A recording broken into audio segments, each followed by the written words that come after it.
భారతీయులు ఇష్టంగా తినే టిఫిన్లలో దోస ప్రథమ స్థానంలో ఉంటుంది. దక్షిణ భారతానికి చెందిన ఈ అల్పాహారం ఇప్పుడు ఇండియాలోనే కాదు విదేశాల్లోనూ క్రేజ్ సంపాదించుకుంది. స్టార్ హోటల్స్ నుంచి రోడ్ సైడ్ హోటళ్ల వరకు ఎక్కువగా అమ్ముడుపోయే టిఫిన్ దోసే. సాధారణంగా దోసను మినపపిండి బియ్యపిండితో తయారు చేస్తారు.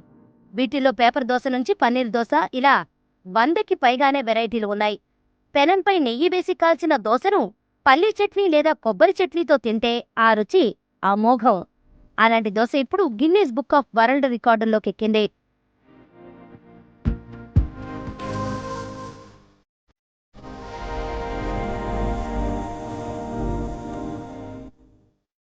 ఆహార పదార్థాల తయారీ సంస్థ ఎంటీఆర్ ఫుడ్స్ 123 అడుగుల పొడవైన అతి భారీ దోశను తయారు చేసి రికార్డులోకి ఎక్కింది.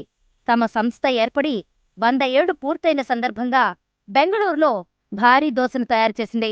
ఈ దోశ తయారీలో 75 మంది షెఫ్లు పాల్గొన్నారు. ఇప్పటి వరకు ప్రపంచంలోనే అతి పెద్ద దోశ పొడవు 54 అడుగులు. అయితే ఎంటీఆర్ సంస్థ దానికి రెట్టింపు సైజులో దోశను తయారు చేయడం విశేషం. ఈ దోశ తయారీకి షెఫ్ రెగ్గీ మాథ్యూ నాయకత్వం వహించారు. దీనికి సంబంధించిన వీడియోను సోషల్ మీడియాలో షేర్ చేశారు.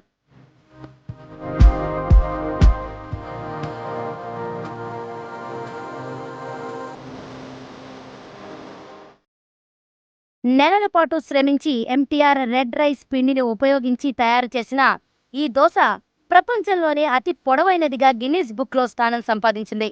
దీని తయారీలో ఆహార నిపుణులు, పాకశాస్త్ర విద్యార్థులు పాల్గొన్నారు. ఈ ప్రపంచ రికార్డును సాధించడానికి ముందు 110 సార్లు ప్రయత్నించారు. గిన్నిస్ రికార్డు సృష్టించిన తర్వాత ఉద్యోగులతో పాటు స్థానిక పాఠశాల విద్యార్థులకు, పరిసర ప్రాంతాల ప్రజలకు దోశను పంచిపెట్టారు.